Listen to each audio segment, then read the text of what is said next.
آپ کی زندگی تو بس آپ کی سوچ کا ہی عکس ہے۔ غریبی اور امیری دونوں ہماری سوچ کی پیداوار ہے۔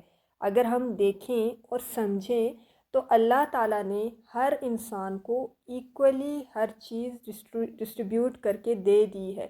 اب یہ انسان پر ڈیپینڈ کرتا ہے کہ وہ کتنی محنت کر کے خود کو اپ گریڈ کرتا ہے، خود کو اپڈیٹ کرتا ہے۔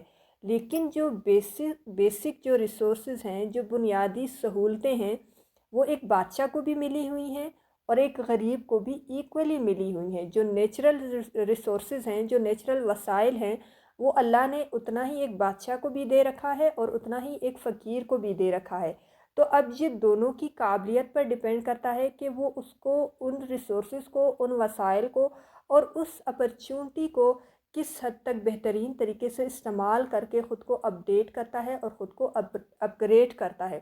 اور یہ انسان کی محض سوچ ہوتی ہے کہ وہ غریب ہے یا پھر وہ امیر ہے۔ اصل میں دونوں انسان ایکول ہیں in term of natural resources. تو انسان اصل میں وہی بنتا ہے جو انسان سوچتا ہے۔ اگر آپ مانتے ہیں تو آپ وہ کر سکتے ہیں۔ ایک مثبت دماغ، ایک پروڈکٹیو مائنڈ کام کرنے کے طریقے ڈھونڈتا ہے، جبکہ ایک ناکارہ دماغ ان سبھی طریقوں کو ڈھونڈتا ہے جن سے کام نہیں کیا جا سکتا۔